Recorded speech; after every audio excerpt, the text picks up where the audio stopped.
Ito ang UNTV News Worldwide.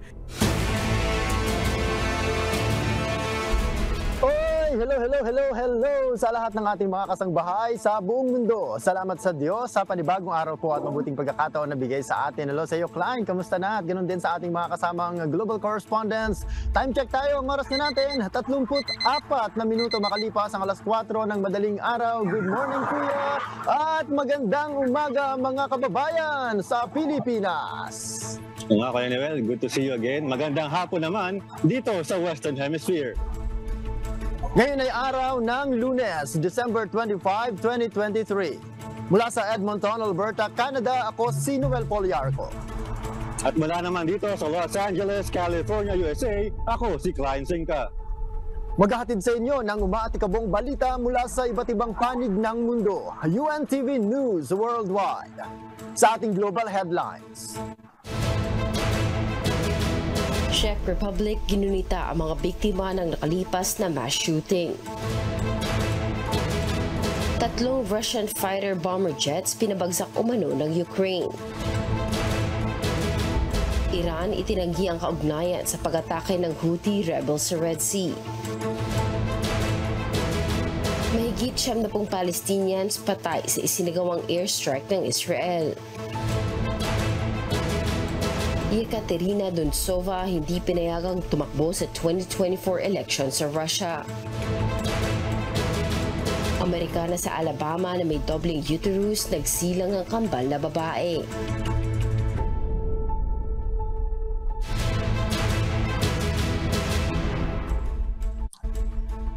Una sa ating mga umaatikabong balita. Nagdaos ng isang minuto o minute of silence noong tanghali ng Sabado sa Czech Republic. Ito ay bilang paggunita sa mga biktima ng pinakamalaking mass killing sa bansa na nagkaroon ng 14 na biktima. Ito ang umaatikabong balita ni James Hilario. Itinaas lang ng kalahati ang bandila ng bansa sa mga pampublikong gusali at tumunog din ang mga kampana. Pumunta rin sa isang pagkakatipon para sa mga biktima, sina President Petro Pavel at ang mga speaker ng parliament. Nangyari ang shooting sa loob ng Faculty of Arts building sa Charles University noong Huwebes, December 21. 25 ang nasaktan bago pinatay ng gunman ang kanyang sarili. Nakita rin sa investigasyon ng mga pulis at prosecutor na may ebidensyang pinatay din nito ang kanyang ama noong araw na iyon. Nasawi din sa mga kamay nito ang isang lalaki at baby sa Prague noong nakaraang linggo. Marami ang nagtirik ng kandila bilang impromptu memorial para sa mga biktima sa harap ng universidad. Patuloy na ina-identify ang 14 na mga biktima. Kinumpirma ng paaralan na nasawi ang head of the Institute of Music Sciences na si Lenka Lavkova. Natukoy naman na isang Czech at estudyante sa Faculty of Arts ang shooter. Naniniwala rin ang mga investigador na hindi konektado ang shooter sa kahit anong extremist ideology o grupo. Huling nagkaroon ng matinding mass shooting sa Czech Republic noong 2015 nang magpaputok ang isang gunman sa southwest town ng Uherský Brod kung saan nasawi ang 8 tao bago nito barilin ang kanyang sarili. James Hilario, UNTV News and Rescue. Diyos ang aming sandigan, serbisyo publiko ang aming pinahahalagahan. Pinabagsak umano ng Ukraine ang 3 Russian fighter bomber jets. Ayon kay Ukrainian President Volodymyr Zelensky at mga military official, isa ito sa mga tagumpay ng bansa sa loob ng 22 buwan na digmaan. Ito ang umatikabong balita ni Daniel Encarnacion. Pinabagsak umano ng puwersa ng Ukraine ang 3 Russian Su-34 fighter bomber aircraft araw ng Biyernes, December 22. Ayon kay Ukrainian President Volodymyr Zelensky at mga military official, isa ito sa mga tagumpay ng bansa sa loob ng 22 buwan na digmaan. Bagaman hindi ito binanggit ng militar ng Russia, kinilala naman ito ng Russian bloggers. Ayon sa mga analyst, US-supplied Patriot missiles ang maaaring ginamit para pabagsakin ng mga sasakyang panghimpapawid ng Russia. Sa video na ginagawa ni President Zelensky, pinuri niya ang Odessa Region Anti-Aircraft Unit sa pagpapabagsak sa fighter bomber jets sa Kherson Region. Samantala, Kinilala ni President Zelensky na ang tagumpay sa digmaan ay mas mabagal kaysa sa inaasahan, ngunit ibinasura niya ang assertions ng Military Commander-in-Chief na ang digmaan ay pumasok sa isang yugto ng attrition. Daniel Encarnacion, UNTV News and Rescue. Diyos ang aming sandigan, serbisyo publiko ang aming pinahalagahan. Ang Houthi rebels ay naglunsad na ng higit sa 100 drone at missile attacks na tumatarget sa 10 commercial vessels sa Red Sea, ayon sa Pentagon. Kontrolado nila ang malalaking bahagi ng Yemen, kasama na ang kabisera na Sanaa. Sinasabing ang mga atake na ito ay pagpapakita ng suporta sa mga Palestino na humaharap ng bombardment ng Israel sa Gaza. Sinabi ng White House na ang suporta ng Iran sa Houthi rebels ay kasama ang mga armas at taktikal na impormasyon.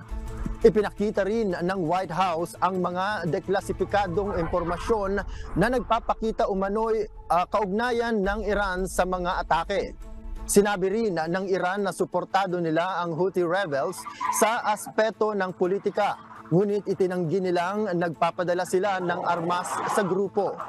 Sa kabila ng mga pahayag ng Iran, nanindigan ng White House na ang mga drone at missile ng Houthi rebels ay may mga katangiang halos pareho sa mga drone at unmanned vehicles ng Iran. Subalit hindi pa naman napatutunayan ang mga pahayag ng White House. Ayon sa ulat, sinabi ng mga opisyal ng Estados Unidos na ang mga Houthi rebels ay hindi nagmamay-ari ng mga radar at umaasa sila sa teknolohiyang ibinibigay ng Iran. Kung hindi gayon, ang mga missile na itinatapon ng Houthi rebels ay babagsak sana sa tubig.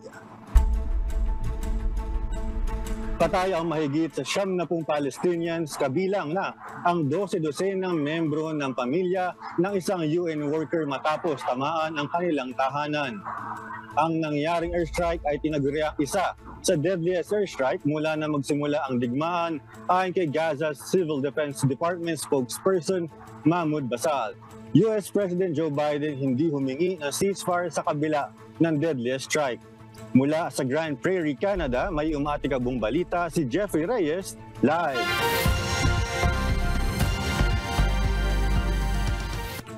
Magandang araw sa iyo, Jeffrey. Ano ang pangalan ng UN employee na ito na nasawi sa pag-atake ng Israel Defense Forces? Yes, magandang umaga sa iyo o magandang araw sa iyo, Klein. Kabilang sa nasawi, si Issam Al-Mughrabi, isang veteran employee for UN Development Plan. Ang asawa at mga anak nito, kabilang na ang mahigit sa 70 kasapi ng pamilya nito. Hindi rin nakaligtas si Mohammed Khalifa, isang local TV journalist, matapos mapulbos ang tinitirhan nito sa refugee camp sa Nuseirat, kabilang na ang hindi bababa sa 14 na mga Palestinians. Ayon kay Akim Sainer, head ng UN Development Plan sa Gaza, lubhang nakaapekto sa kanila ang pagkawala ni Issam Mughrabi at ang pamilya nito, kung saan sinabi pa nito na hindi dapat maging target ang UN at ang mga civilian sa Gaza at dapat matapos na ang gyerang ito. Sa kabila nito, hindi naman humingi ng ceasefire si US President Joe Biden sa Israel dahil sa paninindigan nitong itutuloy at tatapusin ang gyera ng Hamas. Samantala, Klein, ayon sa Gaza Health Ministry, nasa 206 na katao na ang nasawi sa loob lamang ng 24 oras simula nung Sabado, December 23, 2023 sa ginawa pang pag-atake ng Israel, habang nasa mahigit 20,000 na ang kabuuang namatay at nasa 53,000 ang sugatan simula nang sumiklab ang digmaan sa pagitan ng Hamas at Israel. Balik sa iyo, Klein. Jeffrey, patuloy pa rin ang tension dito sa very concerning na balita. Matanong ko lang, Jeffrey, kamusta ang humanitarian aid dito sa Gaza? Klein, lalo pang lumala ang humanitarian situation sa Gaza dahil nga sa massive obstacle na ginawa ng Israel. Ayon sa UN, nasa mahigit kalahating milyong sibilyan na ang nakaranas ng matinding gutom, habang milyon naman ang lumikas. Sa kasalukuyan, walang lugar sa Gaza na ligtas na mapagkanlungan ng mga sibilyan. Klein? Salamat, Jeffrey Reyes mula sa Grand Prairie, Canada. Inanunsyo ni Canadian Immigration Minister Mark Miller na ang mga residente sa Gaza Strip na may kamag-anak sa Canada ay maaaring mag-apply ng temporary visa patungo sa North American country. Kasama rito ang mga magulang, grandparents, kapatid at mga apo ng mga nakatira sa Gaza. Subalit hindi magagarantiyahan ng federal government ang ligtas na pag-alis ng mga ito sa teritoryo ng Palestinian. Inaasahan na magsisimula ang programa sa Enero 9. Hindi rin sigurado ni Minister Miller kung ilan ang matatanggap sa programang ito, ngunit inaasahan na nasa hundreds ang bilang nito. Dito magsisimulang tumanggap ng mga aplikasyon ang mga may extended family connections sa Canada. Maaari silang makatanggap ng 3-year visa kung matutugunan ng mga ito ang eligibility at admissibility criteria. Samantala hanggang ngayon, nakatutok pa rin ang pamahalaan ng Canada na mailabas ang 660 Canadians na permanenteng resident at kanilang mga asawa na mailabas sa Gaza. Hindi pinayagan sa susunod ng presidential election sa Russia si Yekaterina Duntsova. Ayon sa mga kritiko, isa umano itong fake process na iisa lang ang posibleng kalalabasan. Ito ang umatikabong balita ni Kat Dumaraos. Diniskwalipika ang dating TV journalist na si Yekaterina Duntsova sa pagtakbo sa susunod na presidential election sa Russia. Kaya naman napigilan nitong tumakbo laban kay Russian President Vladimir Putin sa isang platform na sumasanuwat sa giyera sa Ukraine. Bumoto unanimously ang mga miyembro ng Central Electoral Commission upang i-reject ang kanyang candidacy dahil sa sinasabing numerous violations nito sa mga papeles na kanyang ipinasa upang suportahan ang kanyang pagtakbo. Ayon naman sa mga kritiko ni President Putin, ang desisyon umano ay nagpapakita na ang sino mang may genuine opposition views ay hindi makakatakbo laban sa kasalukuyang presidente mula nang magsimula ang giyera sa Russia noong February 2022. Anila, isa itong peking proseso at iisa lang ang maaaring kalabasan. Ayon naman sa Kremlin, sigurado ang pagkapanalo ng Russian President dahil genuine umano ang pagsuporta ng publiko sa kanya. Mayroon din ang presidente na opinion poll rating na 80%. Ayon naman sa 40-year-old na si Duntsova, ilalaban niya ang desisyon ng Korte Suprema at ito umano ay unjustified at undemocratic. Dahil anya sa political decision na ito, nawawalan umano ng oportunidad na magkaroon ng isang representative na magbibigay ng opinyon na saliwat sa opisyal na agresibong diskurso. Kat Dumaraos, UNTV News and Rescue.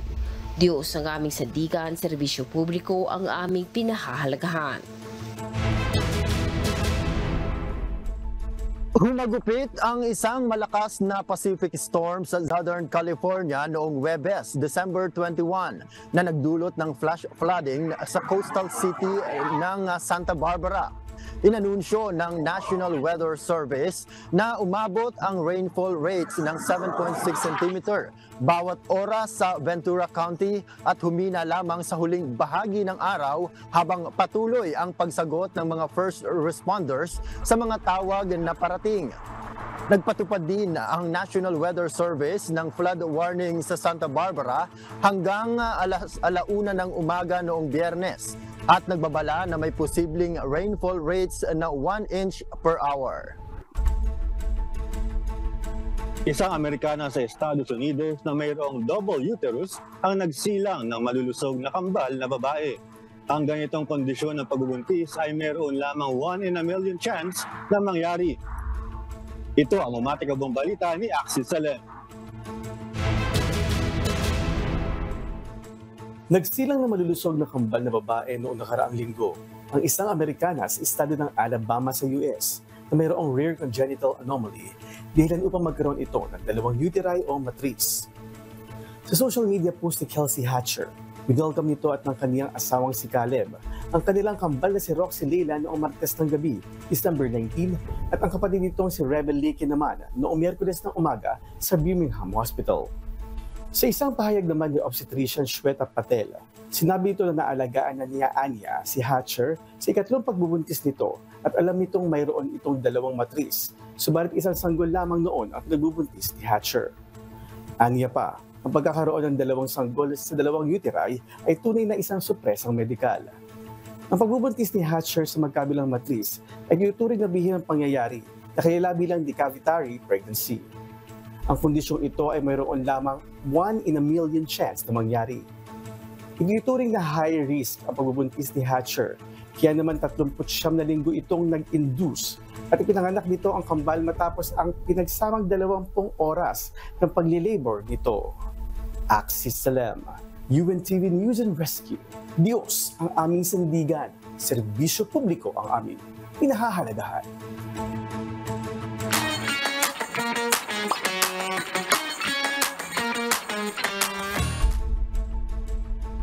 Magsasagawa ng year-end meeting ang Embassy Registered Philcom Association sa Spain sa December 30. Samantala, nangangailangan ng translator o interpreter ang Philippine Embassy sa Germany. Ito ang umatikabong balita ni Lynn Perez. What's up, kabayan? Gaganapin ang wreath-laying ceremony sa Philippine Center sa New York, USA. Gaganapin ito sa December 29 bilang pagdiriwang ng 127th anniversary ng martyrdom ni Dr. Jose Rizal. Sa mga nais makiisa sa event na ito, mag-register lamang sa pamamagitan ng pag-scan sa QR code na matatagpuan sa official Facebook page ng Philippine Consulate sa New York City. Iniimbitahan naman ang mga Embassy Registered Philcom Association sa Spain na dumalo sa year-end meeting. Gaganapin ito sa December 30 alas 3 ng hapon sa Department of Migrant Workers Office. 2 representative kada association ang maaring dumalo sa meeting na ito. Samantala, ready na for release sa mga newly arrived passports sa Philippine Embassy sa Qatar. Maaring makita ang listahan ng available passports sa bit.ly/Doha PEPPT releasing. Bukas ang embahada mula Linggo hanggang Huwebes alas 7 ng umaga hanggang alas 3 ng hapon para sa mga nais mag-claim ng passports. Huwag kalimutang dalhin ang inyong old passport at resibo. Samantala, nangangailangan naman ng interpreter o translator ang Philippine Embassy sa Germany.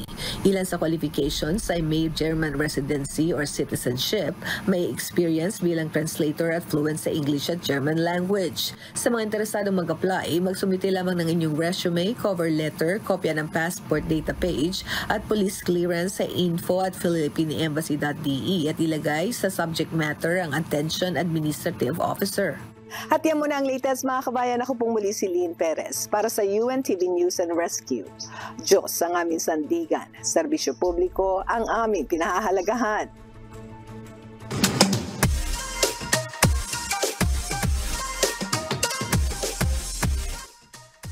Nandiyan na, Kuya Noel. Ito na. Ang hindi natin makakalimutan ang pinakaabangan nating lahat. Pwede bang bumati? Pwedeng pwede! Narito ang pagbati ng ating mga kababayan.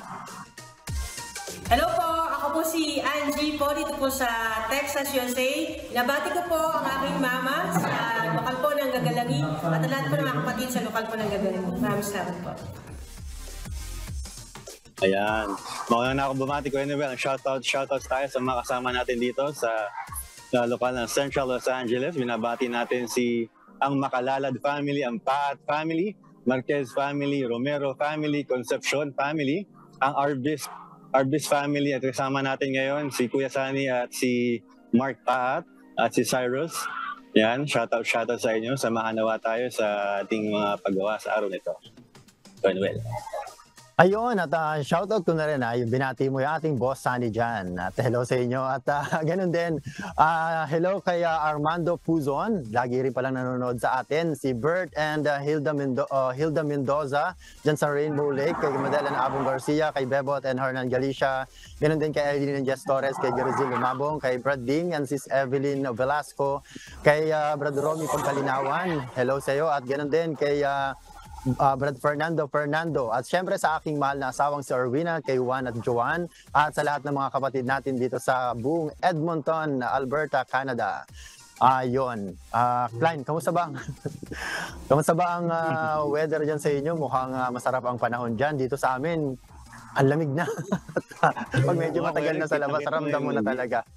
Balot na balot, Colonel. Dito ay kapansin-pansin na maaraw na. Actually, Colonel, ngayon lang umaraw dahil yung mga nakaraang araw ay naramdaman din natin yung balita natin kanina, yung Pacific Storm.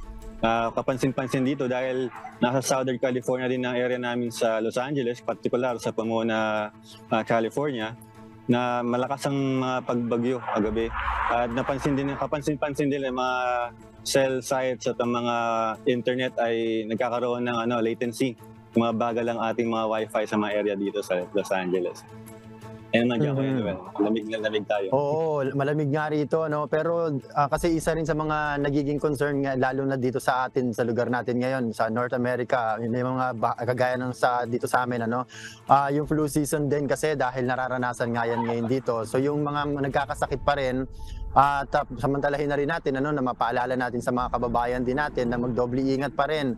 At dun sa mga matataong lugar, lalo na kung makakapagsuot pa rin ng mga face mask dahil hindi pa rin talaga maiiwasan. Marami pa rin na nagkakaroon ng tinatawag na pa rin na COVID-19.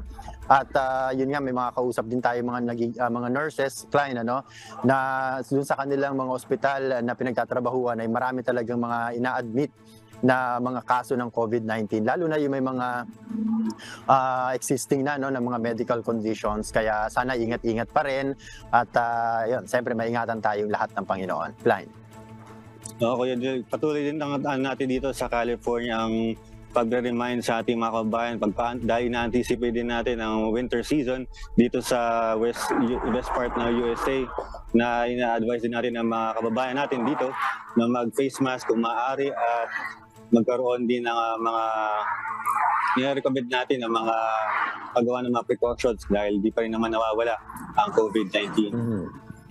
At yun nga, mga kasambahay, kung meron kayo hindi napanood, mga kasambahay, na balita o nais yung muling tunghayan ang UNTV News Worldwide, maaari niyo po kaming balikan sa aming mga official social media account. I-like at i-follow lamang ang UNTV News and Rescue Facebook account at i-click ang subscribe button sa UNTV News and Rescue YouTube channel. Napapanood niyo rin po rito ang iba pang news programs na UNTV, pati ang iba pang mga video na nag-iisang public service channel. Kaya tara na, subscribe, like, and share. At narito naman po ang mga salita ng Diyos na maaari nating baunin sa pagpapatuloy ng araw na ito. Nasusulat sa Book of Proverbs, chapter 19, verse 6. Many will entreat the favor of the prince, and every man is a friend to him that giveth gifts.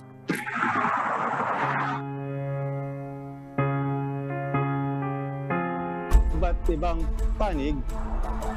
Nandiyan po ang mga matigabong balita sa iba't ibang panig ng mundo ngayong umaga ng Lunes, December 25, 2023. Susunod na ang programang Hatag Balita Pilipinas sa UNTV at sa UNTV Radyo La Verdad 1350. Mula rito sa Los Angeles, California, USA, ako si Klein Sinca. Sa ngalan ng lahat ng bumubuo ng UNTV News and Rescue at ng UNTV Radyo La Verdad 1350, mula rito sa Edmonton, Alberta, Canada, ako po si Noel Poliarco. Dito sa UNTV at sa UNTV Radyo La Verdad 1350, Diyos ang aming sandigan, serbisyo publiko ang aming pinahahalagahan. Milyong salamat po sa Diyos.